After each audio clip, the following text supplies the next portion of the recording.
Welcome to online classes Indira Memorial Senior Secondary School, Sirsaganj, Firozabad. Myself Chaitanya Gupta, PGT Accountancy. Now we are taking the first chapter, Partners Accounting for Partnership Firm Fundamental. In this chapter, first topic is meaning of partnership. In this topic, the definition is given by according to Indian Partnership Act 1932 under section 4. The definition is the partnership is the relation between two and more persons. Means the partnership is a relation between two and more person. Means यहाँ पर कम से कम दो और ज़्यादा से ज़्यादा partner हो सकते हैं 50. कम से कम यहाँ पर कितने पार्टनर होंगे? दो. और ज़्यादा से ज़्यादा कितने होंगे? 50. The person who have agreed means there must be agreement between the partners. Partners के बीच में agreement होना चाहिए. And to share of a profit of a business के प्रॉफिट को यहाँ पर डिवाइड भी करना चाहिए. कैरिड बाय ऑल, जो बिजनेस है वो सभी पार्टनर्स के द्वारा चलाया जाना चाहिए. और any of them acting for all, या कोई एक पार्टनर इसको रन कर रहा है, इसको चला रहा है और सबकी तरफ से. Now we are taking the features of the partnership firm according to the this definition we are according to this definition we are understand the features of partnership. First of all, two and more person. In the partnership business, the minimum number of partners is 2 and the maximum number of partners is 50. According to Indian Partnership Act 1932, the minimum number is prescribed 2, but the maximum number is 50 is prescribed by the Indian Company Act 2013.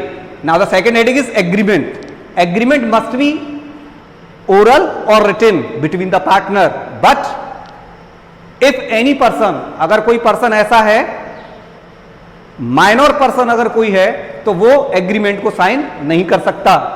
दूसरा, अगर कोई person disqualify by law, किसी कानून के द्वारा उसको disqualify कर दिया गया है, इन दैट कंडीशन वो एग्रीमेंट फाइल या एग्रीमेंट साइन नहीं कर सकता. तीसरा, जो पार्टनर है disqualify by law, minor person, unsound mind person. अगर कोई मान लीजिए अनसाउंड माइंड पर्सन है, जिसका दिमाग एक नॉर्मल पर्सन की तरह वर्क नहीं करता है, अगर वो ऐसा एग्रीमेंट साइन करता है तो ऐसे एग्रीमेंट को वैलिड एग्रीमेंट नहीं माना जाएगा.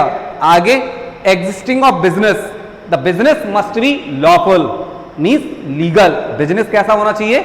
लीगल होना चाहिए. इनलीगल बिजनेस नहीं होना चाहिए. Next, profit sharing, profit must be divided between the partners.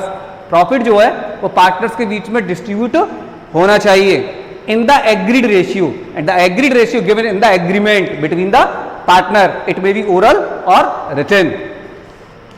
Business can be carried by all. This is the line of business is carried by all, मतलब सबके द्वारा चलाया जाए.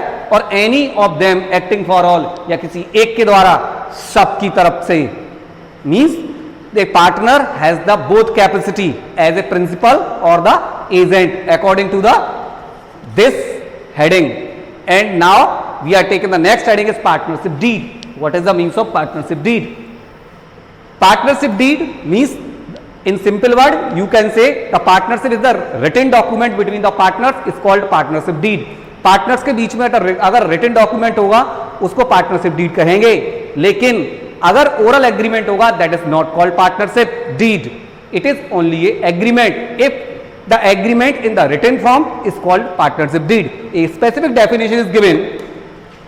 The partnership is the written agreement which is specify the terms and condition that govern the partnership. मतलब उस partnership deed में partners की वो सारी टर्म्स एंड कंडीशन लिखी होती हैं जिसके द्वारा एक पार्टनरशिप बिजनेस को रन किया जाता है, एक पार्टनरशिप बिजनेस को ऑपरेट किया जाता है. And now the importance of partnership deed. एक पार्टनरशिप डीड का क्या इंपॉर्टेंट है in a partnership firm? It regulate the right, duties and liabilities of each partner. इस पार्टनरशिप डीड में राइट मींस पार्टनर्स के अधिकार, ड्यूटीज उसे क्या करना है, लायबिलिटीज क्या कर्तव्य हैं, ये सारी पार्टनर्स के, ईच पार्टनर सभी पार्टनर्स के लिखे होते हैं. इफ एनी डिस्प्यूट्स, अगर किसी भी तरीके का डिस्प्यूट मीन्स अगर मतभेद होता है पार्टनर्स के बीच में, arises between the partners, then it may be satisfied या settled by the referring partnership deed. अगर किसी भी तरीके का पार्टनर्स के बीच में डिस्प्यूट्स होता है, कोई मतभेद होता है, कोई झगड़ा होता है, तो हम उस मतभेद को पार्टनरशिप डीड के अकॉर्डिंग ही सॉल्व करते हैं. It act as the good evidence in court. अगर मान लीजिए ये मामला कोर्ट तक पहुंच जाता है तो in that condition partnership deed को ही वहां पर शो किया जाता है। नेक्स्ट पॉइंट, अगर इंपॉर्टेंट देखा जाए पार्टनरशिप डीड का, so it is analysis advisable, ये एक सलाह दी जाती है to have a written partnership deed duly signed by the partners and registered under the law. Partnership deed का रजिस्ट्रेशन कंपलसरी नहीं होता, लेकिन मच बेटर कि उसको रजिस्टर्ड किया जाना चाहिए। Now we are taking the some questionnaire related to the topic.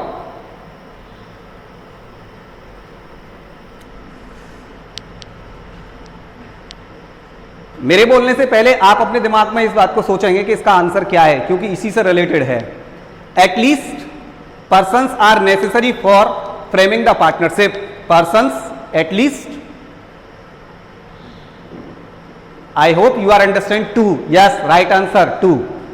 Next, business is carried by or any of them acting for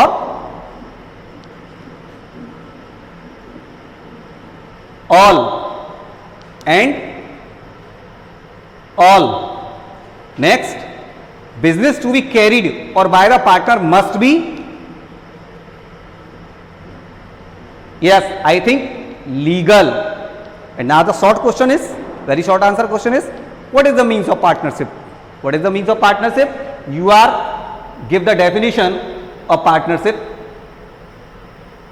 This is the answer. What is the means of partnership? Next question is, what is the means of partnership deed? And this question's answer is given in this topic. What is the means of partnership deed? अगर आपको कुछ भी याद ना रहे, अगर आप इतना भी लिख कर आते हैं, the written document between the partner is called partnership deed, वो भी राइट आंसर माना जाएगा। अगर स्पेसिफिक डेफिनेशन आप नहीं भी दे पाते हो तो एक जनरली लैंग्वेज में अंडरस्टैंड करने के लिए, why should a firm have partnership deed? एक पार्टनरशिप डीड में क्या इंपॉर्टेंस है पार्टनरशिप डीड का? तो पार्टनरशिप डीड के इंपॉर्टेंस आप इनमें से कोई सी भी फिलअप कर सकते हैं। Thank you.